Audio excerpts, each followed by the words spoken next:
Hayden Fontanet, Mr. Rojas, at the sentencing. Good morning. Are you Caden Yes. Fontanet? And this is 25 DCCR 1759. Mr. Fontanet was previously in court, entered a plea of guilty to the first-degree felony offense of aggravated robbery. It was an unagreed plea. I've received the pre-sentence report. Have you both had an opportunity to review that report? We have, Your Honor. The state has, Judge. Are there any additions or corrections to the report? Not from the defense. Not from the state, Judge. And Mr. Coleman, you said you have a witness or some evidence? Actually, Judge, Mr. Rojas has graciously stipulated to the admission of the surveillance video from the convenience store in question. So Okay. I need to call my custodian record. With the court's permission, first of all, I'm offering states one. No, Judge. Make that states two, because this one was the plea admonishment documentation, please. I'm offering states two. No objection. States two is admitted. Permission to publish, Judge. Yes, sir. Judge, I think that's all I wish to publish unless the court wants to see the entirety of the video. But I think that's enough. Any other evidence or witnesses? So just brief argument if I may. Any other evidence or witnesses for Mr. Rojas? No, Your Honor, just Mr. Rojas, you may make argument first. thank Go you, ahead. Judge. And obviously, after seeing that video, it makes what we're asking for harder to do. What we're here asking for this morning, Judge, is probation. Mr. Fontanet, he is a young offender. I know the court is tired of hearing the same story over and over again, young guys with guns in here. He's got a limited criminal history. I believe this is his first felony. He's never been on any kind of felony supervision or felony probation. Unfortunately, he's just fallen into the same situation that we see so many other youthful offenders fall into. He's got no direction in life. He's very little support at home. Sees no way out of the situation that he's in, so he goes and decides to rob a store and get some money. Did the wrong thing. And if his story in the PSI is to be believable for what I believe is the right reason, he's trying to help his mom out at home, trying to pay some bills, keep the lights on. Certainly, there are better ways to go about doing that. And I hope that the time in jail has taught Mr. Fontanet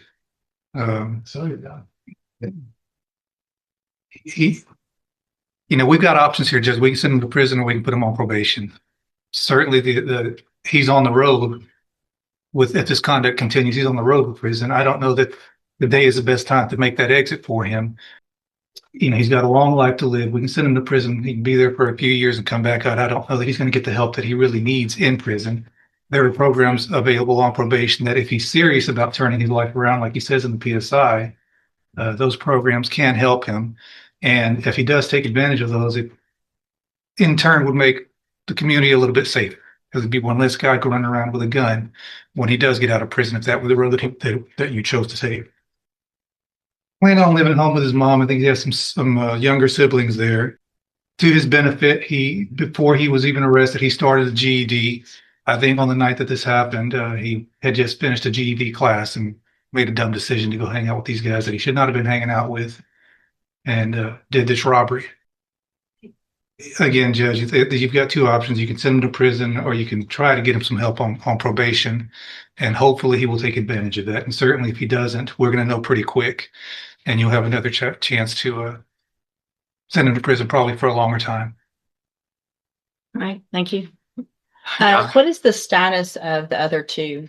Are there co-defendants? Have they been charged? They have been charged, Judge, and I have both of their cases, Judge. And they have not been sentenced yet or anything like that? Okay. All right, go ahead, Mr. Coleman. Yeah, I'll be brief. Whether it's the Pine Club Apartments or Rogers Park or a Speedy Mart, you've seen this, and we've seen this in this community all too often. I'm preaching to the choir, Judge. Prayer vigils and advisory committees, all of that stuff's fine, but you judge where the rubber meets the road. You are that person that can protect the community from somebody like this defendant. You are that person that can either let him walk out of this courtroom on probation with a piece of paper with conditions and promises that he won't resort to this kind of violence that you saw on that video, or you can ensure that the community is safe by putting him behind steel bars, concrete wall, and razor wire fence. I'm just asking, I'm not in the habit of begging, but on behalf of this community, I'm begging that you send this defendant to prison. The message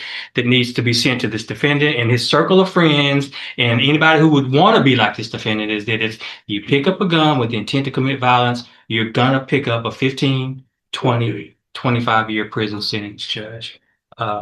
And I'm just asking that you do this on behalf of people who live at the Pine Club apartments, who just want to live in peace, people who want to go take a walk at Rogers Park and not be robbed, and somebody that wants to stop at a Speedy Mart convenience store and pick up some snacks without becoming a victim of a robbery. That's all I have, Judge.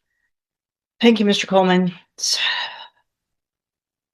Mr. Fontenette, there was a time some years ago that there really wasn't even a question. Everyone, state's attorneys were recommending youthful offenders, probation. Let's give everybody an opportunity.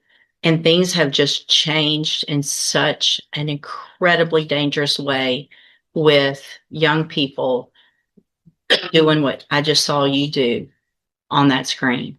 I cannot imagine the fear that that person had that was working in that store, that he now has, just trying to go to work, make a living, and go home. And he has 3 people come in and not just grab a little quick something and run out, but terrorize him for quite some time. Pulling him around, yanking him around, putting guns in his face, all 3 of you. I also, in addition to the PSI, get jail incident reports.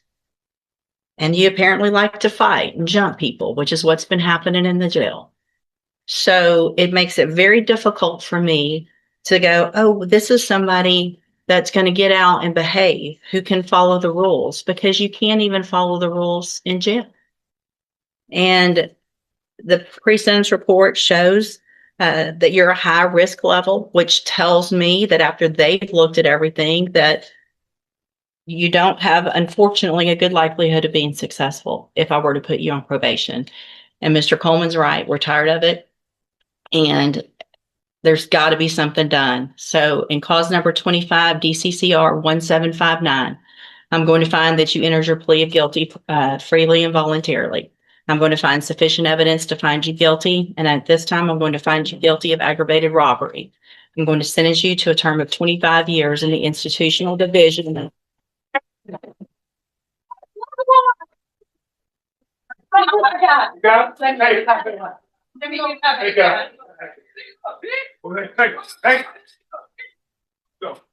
Come on, Mom. Here.